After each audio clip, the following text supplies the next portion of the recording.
Bonjour, aujourd'hui je vais te donner la meilleure façon d'investir dans l'immobilier, que tu sois aux Antilles, que tu sois en métropole, la meilleure façon d'investir dans l'immobilier. Bonjour, c'est Odé Cédric, j'espère que tu vas bien. Moi ça va, super. Je suis en pleine période de tournage là, si tu vois. Donc, si tu ne me connais pas encore, parce que oui, ça peut arriver, hein. Bon, sûrement ça arrive, la première fois que tu me vois, c'est la première fois que tu me vois, je suis Odé Cédric. Je vis actuellement aux Antilles, précisément en Martinique.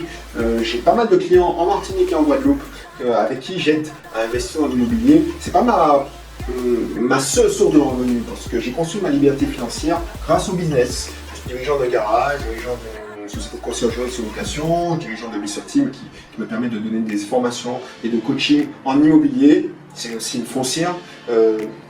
Je suis le meublé non professionnel, enfin bref, je ne vais pas te raconter tout, te donner tout mon CV, mais j'ai construit et en grande partie ma liberté financière et je dois beaucoup à l'immobilier, à l'investissement immobilier, à des personnes qui ont fait le job, qui m'ont montré le job, qui m'ont donné les connaissances, les astuces, et c'est les astuces qui font la différence, et qui m'ont permis de devenir et de passer de responsable informatique à Lyon, qui était très bien, hein, j'adorais mon boulot, à quelqu'un qui peut partager ses connaissances et sa passion avec toi aujourd'hui, toi qui regardes cette vidéo. Donc bienvenue, si tu n'es pas encore abonné, abonne-toi, inscris-toi dans mon club IMO, et si tu veux, et si je te conseille de t'inscrire, parce que tu recevras sûrement le mail, le club IMO VIP, parce que ça te donne accès à pas mal d'astuces, de connaissances.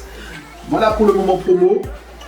Je vais t'expliquer, parce que ça, j'ai pris du temps à le comprendre malheureusement, et une fois que tu as compris ça, tout va plus vite. Tout va plus vite.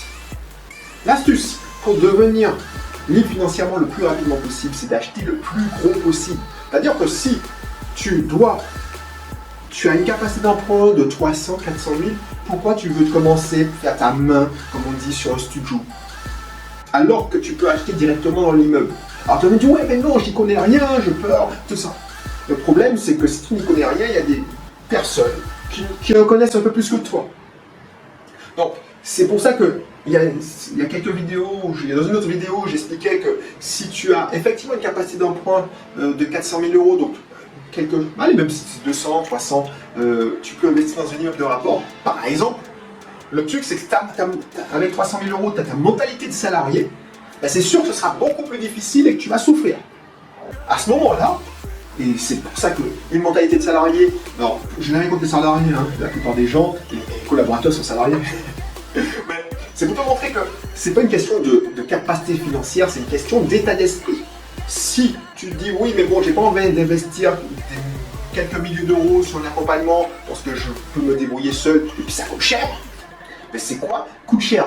Est-ce que faire une connerie, parce que quand on tape dans les immeubles, c'est pour ça, tu veux faire de l'expérience. Et c'est pour ça que je te dis ça, parce que certains clients, ils ont cette capacité financière, mais ils veulent le découvrir tranquillement, ou ils ont un manque d'ambition, parce que ils sont mal entourés, surtout, ils ne sont pas bien encouragés, et heureusement qu'ils prennent l'accompagnement, ça change complètement leur mentalité, leur état d'esprit. Et du coup, ces personnes-là, en investissant dans l'accompagnement, ces personnes-là, elles découvrent et elles montent en état d'esprit, en développement personnel, et elles voient plus grand. Et ces gens qui voient petit, qui veulent s'essayer en achetant un parking, j'ai entendu ça, un studio, j'ai entendu ça, et puis qui disent, ouais, mais par la suite, je pourrais monter dans l'immeuble de rapport, c'est des personnes qui perdent du temps, tout simplement. Pourquoi je te dis ça aussi? C'est parce que acheter un immeuble de rapport et même un parking, j'ai déjà fait toutes ces conneries. Enfin, j'ai acheté un parking parce que je voulais acheter un parking, parce que c'était il y a quelques années, ça date de 10 ans, c'était la mode de dire oui, on achète des parkings, c'est rentable, il n'y a pas de problème, tout ça. Oui, c'est vrai. Mais quand tu vois que tu fais un rendement à 10%, mais 10% c'est quoi? C'est 5 euros. Tu comprends que tu ne peux pas aller bien loin avec 5 euros de cash flow positif. Elle me dit ouais mais bon c'est 10%, c'est pour ça que je n'aime pas les rendements. Les rendements c'est pas top, ce qui m'intéresse c'est le cash flow, fermons la parenthèse. Moi quand j'ai fait ça, et quand tu vois que pour avoir fait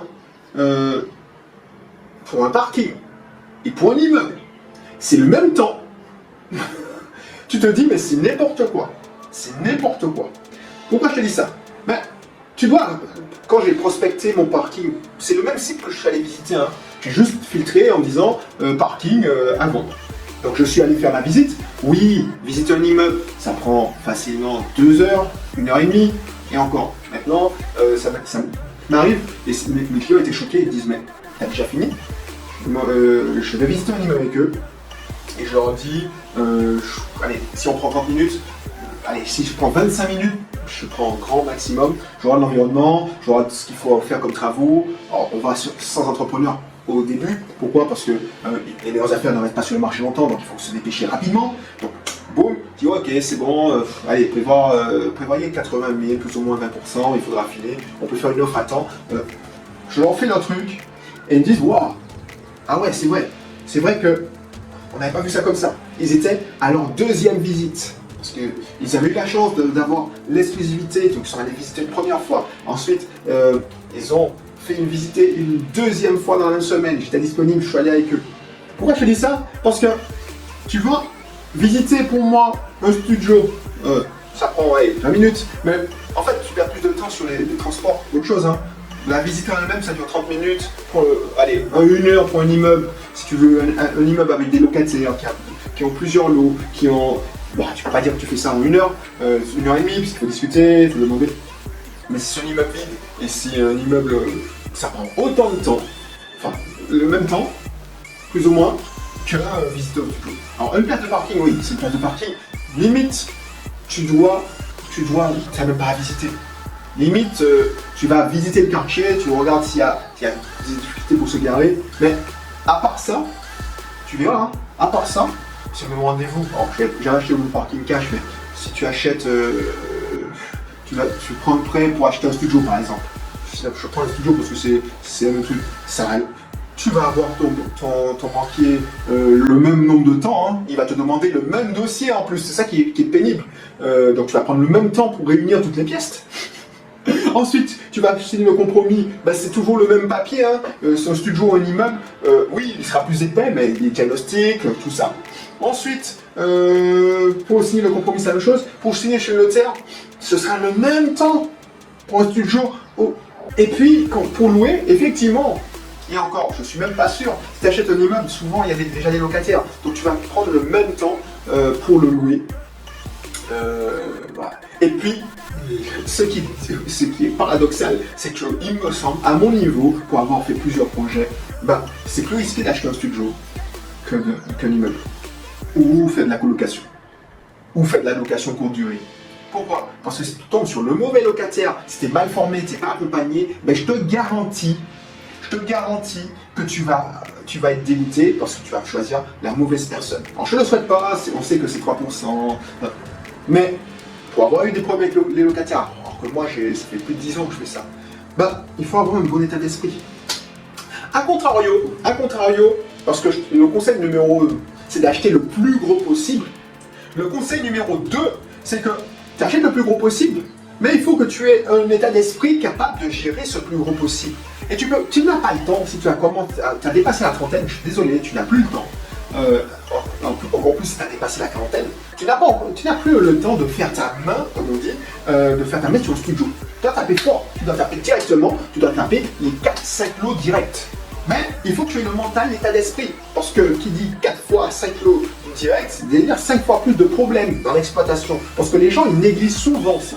Moi, pourquoi j'ai créé ABDIMO avec une associée, c'est que le plus chiant, parce que je disais ça, mais il y a 2 métiers dans l'immobilier. Il y a les chasseurs, et c'est ce que tout le monde aime faire, et moi je suis un chasseur. Et il y a des gestionnaires. Une fois que tu as acheté ton immeuble, il faut avoir un bon gestionnaire, si tu n'es pas toi-même un bon gestionnaire.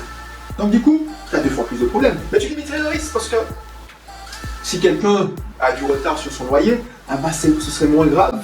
Surtout si tu as fait bien les choses. Et c'est pour ça qu'il faut savoir pas mal de choses. Hein. Et tu pourras minimiser la casse. Mais je te garantis que tu n'as plus le temps de perdre du temps. Ça, c'est une règle d'or. Et puis, il faut racheter le plus gros possible. Et si tu achètes le plus gros possible, il faut te faire accompagner, tu verras. Encore plus quand c'est un immeuble de rapport, un accompagnement, quel que soit, hein, je prêche pour ma paroisse, oui, c'est évident, mais en même temps, si tu investis aux Antilles, j'ai comme l'impression que ça se réfléchit, un accompagnement chez moi. C'est pas que je suis prétentieux, mais tu vas économiser pas mal de soucis et d'argent, de finances. Donc, ça se justifie. Pourquoi? Parce que ce sera une goutte d'eau dans ton cash flow, futur. Et encore plus, tu pourras rentabiliser et avoir un retour sur investissement beaucoup plus rapidement que si tu investis ça sur un studio en prenant mon accompagnement. D'ailleurs, je te conseille même pas de prendre mon accompagnement premium si tu investis sur un studio. Tu vois ce que je veux dire? Bon, donc, j'espère que tu retiendras ce conseil. Investir le plus gros possible. Mais si tu investis le plus gros possible, il faut être sûr que ton état d'esprit, ton mindset soit au niveau. Parce que si tu te rates dans ton mindset, tu n'es pas armé psychologiquement, mentalement pour gérer ce gros investissement, ça va être une catastrophe. Je ne le souhaite pas, mais ça va être une catastrophe. Je vois ça. Il y a des gens qui achètent des immeubles de rapport ou qui essaient de se lancer dans la colocation. Ils ratent leur rénovation. Et puis, ils ratent leur exploitation, ça devient une catastrophe. Ils vendent en catastrophe, ils se disent « ouais, ça marche pas, je perds de l'argent ». Donc, réfléchis à ça. Et ça t'intéresse, n'oublie pas, tu peux t'inscrire dans ma newsletter, dans mon club IMO offert. Dans le lien de la description, tu tapes Belrive sur Google, tu vas tomber sur moi, ou des sites de Belrive, tu vas tomber sur mon site, tu pourras t'inscrire. Et on se retrouve, pourquoi pas, de vive voix, pour discuter de ton projet. Voilà, allez, je te laisse, à bientôt.